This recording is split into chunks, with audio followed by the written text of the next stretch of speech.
मैं डॉक्टर अमित भटनागर पंतनगर कृषि विश्वविद्यालय में सस्य विज्ञान विभाग में प्राध्यापक के पद पर कार्यरत हूँ।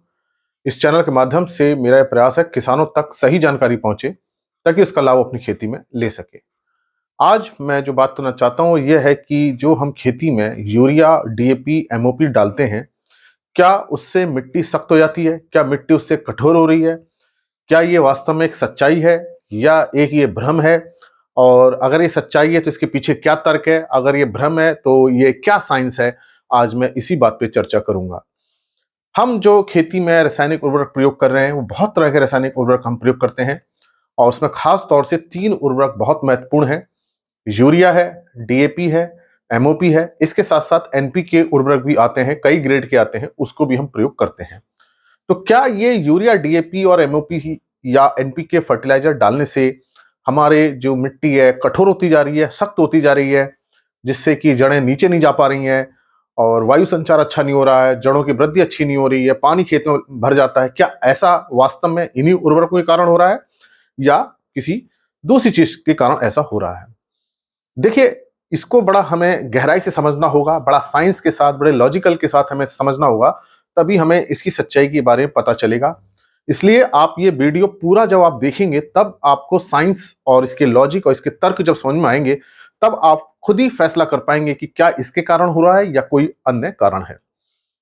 कोई भी रासायनिक उर्वरक जो हम खेती में प्रयोग कर रहे हैं, वो वाटर सॉल्युबल है, पानी में घुल जाते हैं।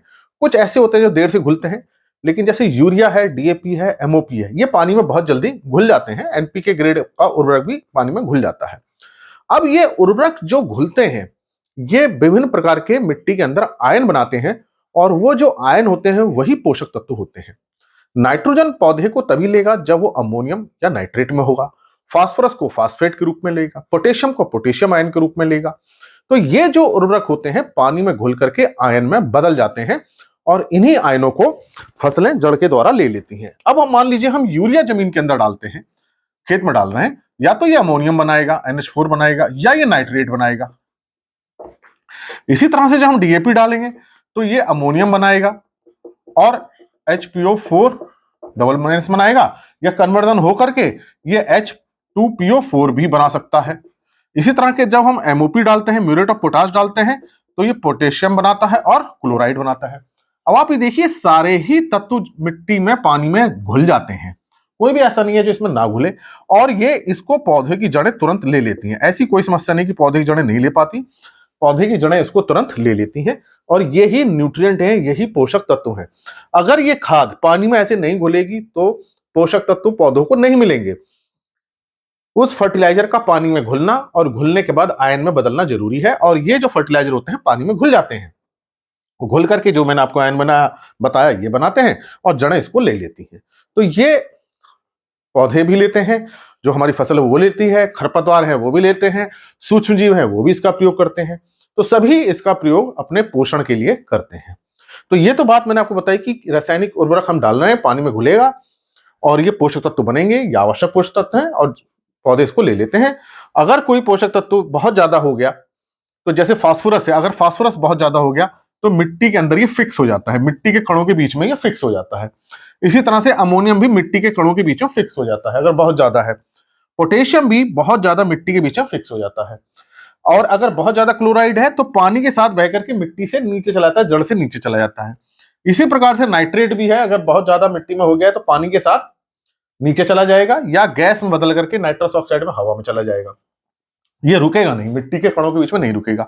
लेकिन अमोनियम, फास्फेट और पोटेशियम जो प्लस वाले होते हैं, ये मिट्टी के कणों के बीच में फंस जाते हैं या मिट्टी के कणों के ऊपर रहते हैं, लेकिन धीरे धीरे फसलों को उपलब्ध होते रहते हैं। ऐसा नहीं होता कि हमेशा के लिए फिक्स होगा, ऐसा नहीं होता है, लेकिन ये पौधों को धीरे धीरे मिलते रहते हैं। तो ये तो बात हुई रासायनिक जो उर्वरक हैं, जो केमिकल फर्टिलाइजर्स हैं, वो किस तरह से अपना काम कर रहे हैं।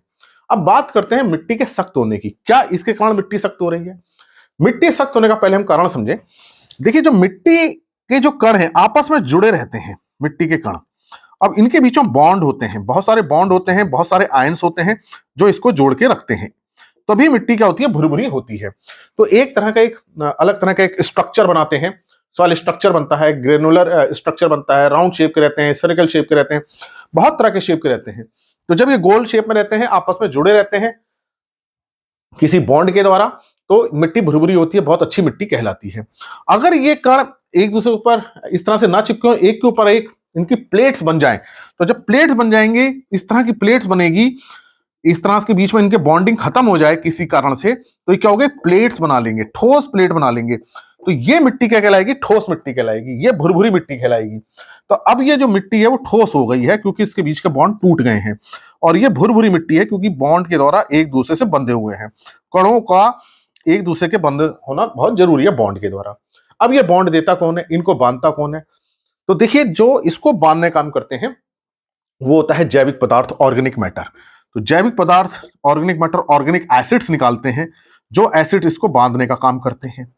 जैविक पदार्थ जितने ज्यादा होंगे उसके अंदर कार्बन कंटेंट बहुत ज्यादा होगा, बहुत तरह के ह्यूमस बनेगा, ह्यूमिक कंपाउंड्स बनेंगे, नॉन ह्यूमिक कंपाउंड बनेंगे, बहुत तरह के ऑर्गेनिक एसिड्स बनेंगे, और जितनी बहुत सारी ऑर्गेनिक चीजें बनेंगी जो मिट्टी के कणों को आपस में बांधने का काम करती हैं। इसी के साथ क्या होगा, जब जैविक पदार्थ ज्यादा होंगे तो उसके अंदर सूक्ष्म जीवों की मात्रा भी क्या होगी, बहुत ज्यादा होगी, माइक्रो एक्टिविटी बहुत ज्यादा होगी, बैक्टीरिया बहुत ज्यादा होंगे, फंगस बहुत होगी, एक्टिनोमाइसीटीज होंगे।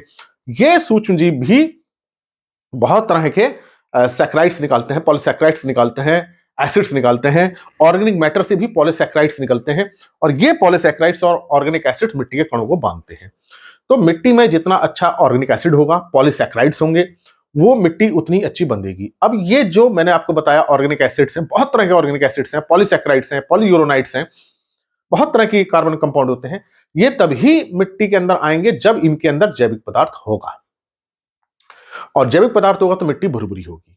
अगर मिट्टी के अंदर से जैविक पदार्थ धीरे धीरे कम होता रहेगा तो क्या होगा, ऑर्गेनिक एसिड्स कम बनेंगे, पॉलीसैकराइड्स कम बनेंगे, और ये मिट्टी के कण फिर इस रूप में बदलते जाएंगे, मिट्टी के कण एक के ऊपर एक सेट होते जाएंगे, सेटल होते जाएंगे, आपस में उनके बीच में कोई बॉन्ड नहीं बनेगा।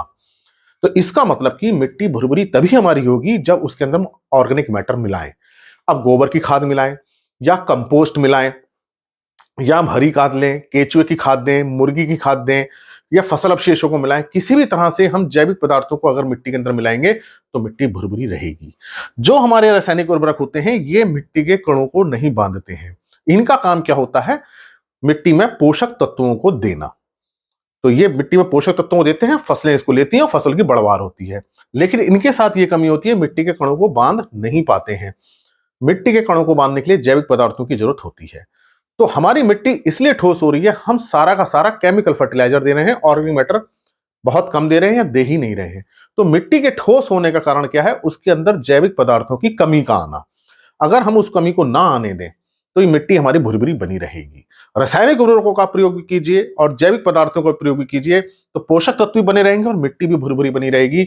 जब मिट्टी भुरभुरी बनी रहेगी तो उसके अंदर जल संचार अच्छा होगा, वायु संचार अच्छा होगा, हवा जड़ों तक जाएगी, जड़ें अच्छा काम करेंगी, जड़ें गहरी जाएंगी, सूक्ष्म जीव बहुत अच्छा काम करेंगे, उसके अंदर ऑर्गेनिक मैटर का जो डिकम्पोजिशन बहुत अच्छा होगा, मिनरलाइजेशन बहुत अच्छा होगा, पोषक तत्व जो रिलीज होते हैं वो बहुत अच्छे होंगे। अगर ठोस मिट्टी हो गई तो सारे काम नहीं हो पाएंगे।